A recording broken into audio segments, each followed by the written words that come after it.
Hello everyone, I am back with the next video. So dear viewers, last video में हम लोग behaviourism को discuss कर रहे थे और उसी वीडियो को कंटिन्यू करते हुए, उसी पोर्शन को कंटिन्यू करते हुए आज का हमारा टॉपिक है एजम्पशंस ऑफ बिहेवियरलिज्म। छोटा सा एक पोर्शन उसका बाकी रह गया था। तो बिहेवियरलिज्म, जैसा कि हम लोगों ने पहले डिस्कस कर लिया है, ये क्या है? यहाँ पे किसी भी पॉलिटिकल चीज़ को, चाहे वो कोई लीडर हो या कोई भी ऐसी चीज़ हो, किसी पार्टी कोई डिस्कस करना है या कुछ भी है, वहाँ पे मोरल वैल्यूज़ को डिस्कस नहीं किया जाता, मोरल वैल्यूज़ को महत्व नहीं दिया जाता, बल्कि तथ्यों को महत्व दिया जाता है। ठीक है, तो उसी से रिलेटेड यहाँ पे कुछ एजम्पशंस हैं, जिसमें है आपका regularization of uniformity, that is generalization. तो जैसा कि हम लोग पहले डिस्कस कर चुके हैं, that is based on facts. Okay, that is based on facts. तो फैक्ट्स के बेसिस पे जब हम लोग कोई बात करते हैं तो वो बहुत ही विश्वसनीय होता है और उसके रिजल्ट को हम लोग यूज़ कर पाते हैं, उसके रिजल्ट को हम लोग रिगार्ड कर पाते हैं, यानी कि उसको हम लोग जनरलाइज कर पाते हैं।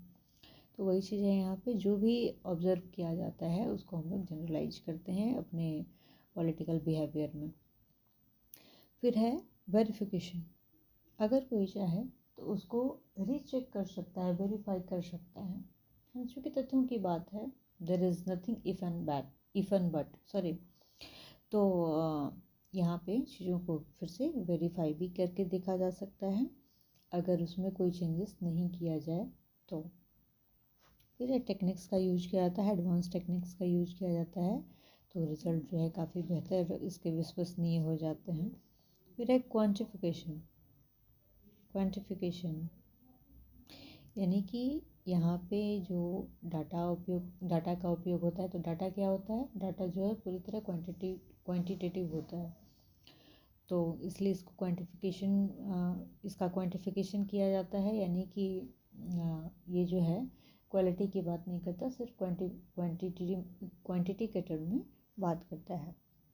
वैल्यू फ्री होता है, मोरल वैल्यूज का कोई ज़्यादा रोल यहाँ पे नहीं है।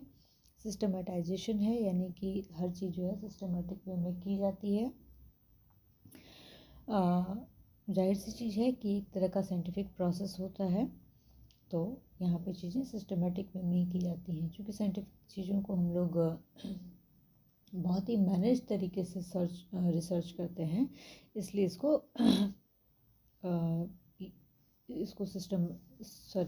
इसको सिस्टमेटिक के फॉर्म में देखा जाता है। प्योर साइंस माना जाता है, क्योंकि यहाँ पे जो है हर स्टेप बाय स्टेप जो है तथ्यों का उपयोग किया जाता है, इसलिए इसको प्योर साइंस भी माना जाता है। और एक लास्ट और एक इम्पॉर्टेंट पॉइंट है यहाँ पे, इंटीग्रेशन। पॉलिटिक्स जो है वो can not be separated from economics, sociology, anthropology etcetera, है ना। पॉलिटिकल साइंस सिर्फ राजनीति को ही डील नहीं करता। एक राजनीतिक व्यक्ति जो होता है वो सिर्फ राजनीति में ही सीमित नहीं रहता, वो किसानों तक भी जाता है, वो महिलाओं तक भी जाता है, वो बच्चों तक भी जाता है, वो बुजुर्गों तक भी जाता है, वो एम्प्लॉयड लोगों तक भी जाता है, अनएम्प्लॉयड लोगों तक भी जाता है। कहाँ रोड बनानी है, कहाँ सड़क बनानी है, क्या धर्म करता है, मतलब आई मीन टू से कि उसकी जो नज़र होती है हर तरफ होती है, क्योंकि हर चीज़ मिला करके ही ह्यूमन का डेवलपमेंट हो सकता है। तो सोशल बीइंग होता है, ह्यूमन जो है वो सोशल बीइंग है, और वो एक इंसान अपने धर्म की वजह से भी जाना जाता है, अपने परिवार की वजह से भी जाना जाता है, अपनी लोकेलिटी की वजह से भी जाना जाता है, अपने आप की वजह से भी जाना जाता है, अपने जॉब की वजह से भी जाना जाता है। और इन सारी चीज़ों को एक पॉलिटिकल पर्सन प्रभावित करता है। हम लोग सरकार को क्यों चुनते हैं? ताकि वो हमारे लिए कुछ अच्छा करे। ठीक है, तो यहाँ पर भी वही चीज़ है, हर चीज़ों का इंटीग्रेशन होता है पॉलिटिकल साइंस में। ये इसका एक इम्पॉर्टेंट पॉइंट है। तो ख़ास तौर पे जो इसकी जो समरी है वो है, बिहेवियरलिज्म रिसर्च बेस्ड होता है, फैक्चुअल होता है, स्ट्रिक्ट मेथोडोलॉजी का उपयोग किया जाता है, थ्योरी बिल्डिंग में काम करता है, एम्पिरिकल रिसर्च होता है और वेरीफाइबल होता है। और it simply denotes all the phenomena of government in terms of observable behaviour of man. Government के हर फेनोमेना को ये डिनोट करता है ताकि ह्यूमन के बिहेवियर को जज किया जा सके। जो उसका लीडर है या फिर जो भी है, जिसको जिस भी चीज़ को हमें जज करना है उसको रीड किया जा सके। So the next term is theory of system analysis. Theory of system analysis. अब ये सिस्टम है, what do us mean by system.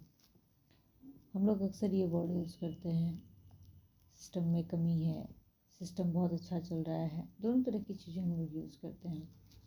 System is what, समाज में जो एक तरीका यूज किया जाता है, जो मैनेजमेंट यूज किया जाता है, वही कहलाता है सिस्टम। चाहे वो किसी भी चीज़ का हो, किसी कंपनी का हो, किसी एरिया का हो, है ना। एरिया के हिसाब से भी अपने अपने सिस्टम्स होते हैं, उसके तरीके होते हैं, है ना। कोई अपार्टमेंट ही है जहाँ पे 40-50 लोग रहते हैं, उसका भी अपना एक सिस्टम होता है। I mean to say everything and everywhere there is a system works. So तो उसको ही हम लोग देखने वाले हैं यहाँ पे, इसको हम लोग इवेलुएट करेंगे। Politics plays an important role in our society. It not only lays the foundation of our social life but also is a building block of civil society. अभी कुछ देर पहले ही इसको हमने डिस्कस किया है कि पॉलिटिक्स हमारे जीवन को प्रभावित करता है ना।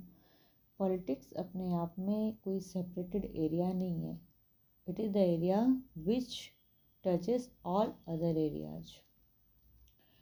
तो हमारी सोशल लाइफ को, सिविल लाइफ को ये बिल्ड करता है, फाउंडेशन बनाता है। It performs the legal and administrative function of the society, protecting states from complete anarchy. ये समाज को, राज्य को, देश को एक सिस्टम के तहत चलाने की कोशिश करता है, ठीक है। इट अटेम्प्ट्स, नहीं तो क्या होगा, अगर ऐसा नहीं किया जाए तो क्या होगा, तो होगा ये कि सभी लोग अपने अपने मन का करने लग जाएंगे। अगर कोई भी जगह, मान लीजिए कि कोई फैमिली ही है, मैं अगर एक फैमिली का एग्जांपल दूँ कि मान लीजिए कोई फैमिली है, वहाँ पे कोई अगर गार्जियन, फैमिली में गार्जियन माना जाता है, किसी को भी आप मान सकते हैं, जैसे कि फादर होते हैं, ग्रैंडफादर होते हैं, कोई एक पर्सन होते हैं जो गार्जियन के रूप में होते हैं, उनकी बात सबको माननी होती है, उनको रिगार्ड सबको करना होता है। अगर वो नहीं होगा तो क्या होगा, घर बिखर जाएगा। घर के सभी सदस्य अपने अपने हिसाब से चलेंगे। किसी को देर से उठना है तो वो देर से उठेगा, किसी को देर रात तक बाहर रहना है वो देर रात तक बाहर रहेगा, किसी को नहीं पढ़ना है वो नहीं पढ़ेगा। क्या सुख होना चाहिए, क्या दुख होना चाहिए, मतलब एवरीथिंग विल बी, अगर सिस्टम नहीं रहा तो हर चीज़, कोई भी चीज़ जो है मैनेज्ड वे में नहीं रहती है। तो इसीलिए यहाँ पे एनार्की ना हो, इसलिए एक सिस्टम के तहत लोगों को चलना होता है। तो सिस्टम क्या है ये हमने अभी डिस्कस कर लिया है, पर इसके हिसाब से देख लेते हैं। A system is a collection of elements that are related to each other by some pattern of behavior and actions. ये एलिमेंट्स का एक कलेक्शन है जो दूसरे बिहेवियर और एक्शंस से रिलेट करता है। सो सिस्टम के कैरेक्टरिस्टिक्स क्या हैं? Interdependence, dynamic equilibrium, activity, dependence on external environment. मैं इसको देख लेती हूँ, एक बार एक्सप्लेन कर लेती हूँ। इंटरडिपेंडेंस, अभी जस्ट हमने बोला कि अपने जो है एक दूसरे एरियाज को भी ये रिलेट करने की कोशिश करता है। डायनेमिक इक्विलिब्रियम, सिस्टम में इक्विलिब्रियम की बहुत ज़रूरत होती है, इसके बिना जो है सिस्टम अच्छी तरह परफॉर्म नहीं कर पाएगा।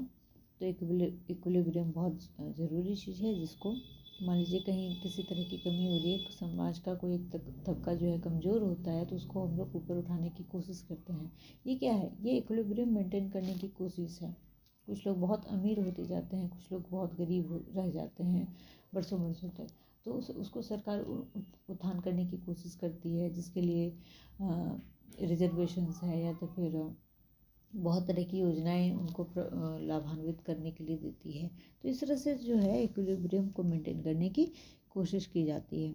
Activity it converts inputs into outputs, है ना, काम करता है। जो कुछ भी हम लोग एक्शन करेंगे उसका अपना रिजल्ट होगा। फिर है एक्सटर्नल इन्वायरमेंट। एक्सटर्नल इन्वायरमेंट पे dependence, a system uses to maintain itself by consistency interacting with the environment around it, such a system is known as open system. तो ये जो है इक्विलिब्रियम से रिलेटेड है और इसके फर्स्ट पॉइंट से ही रिलेटेड है। यहाँ कहा जा रहा है कि अपने एक्सटर्नल इन्वायरमेंट से ये डिपेंडेंट होता है, रिलेटेड होता है एक तरह से कहें तो, है ना। दूसरी चीज़ें भी प्रभावित करती हैं इसे। क्या पॉलिटिक्स अगर दूसरी चीज़ों को प्रभावित करता है तो दूसरी चीज़ें भी उसे प्रभावित नहीं करती? दूसरी चीज़ें भी उसे प्रभावित करती हैं। इस समाज में कोई भी एक तबका अगर कमज़ोर होता है, कोई भी पार्ट अगर कमज़ोर होता है तो उससे भी पॉलिटिक्स प्रभावित होता है ना। अक्सर कुछ लोग जो हैं, अगर उनके अंदर अगर निराशा का भाव आ जाए तो वो क्या करते हैं, वो अपना रुख मोड़ लेते हैं, किसी और पार्टी की तरफ मुड़ जाते हैं, किसी और लीडर की तरफ मुड़ जाते हैं। तो एक्सटर्नल इन्वायरमेंट से भी वो प्रभावित होता है।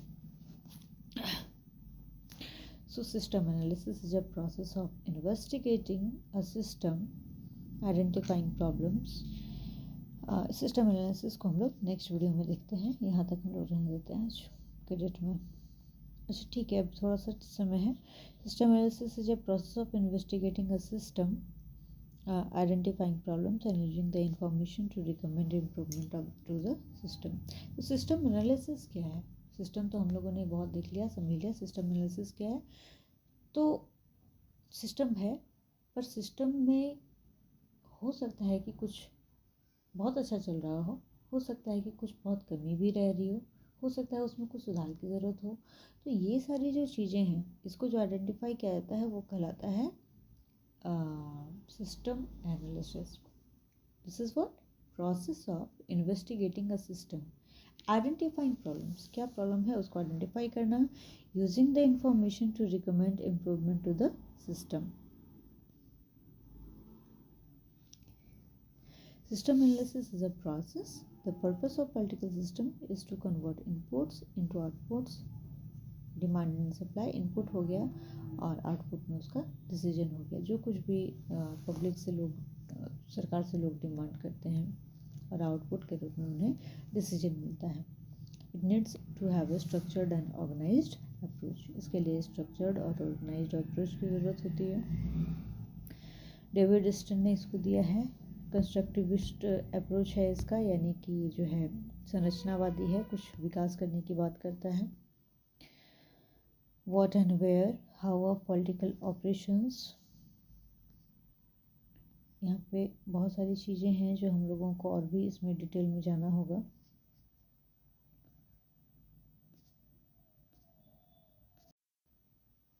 इसमें यहाँ पे और भी बहुत सारी चीज़ें हैं डिस्कस करने के लिए, जिसको हम लोग नेक्स्ट वीडियो में डिस्कस करेंगे तो बेहतर होगा। यहाँ पे बहुत कुछ है एक्सप्लेन करने के लिए, तो वीडियो को आप लोग रिपीट करके देखें, सारी चीज़ें बेहतर समझ में आएंगी। अगर फिर भी किसी तरह का इशू है तो आप हमें कमेंट बॉक्स में कमेंट करके पूछ सकते हैं, मैं ज़रूर आंसर करूँगी।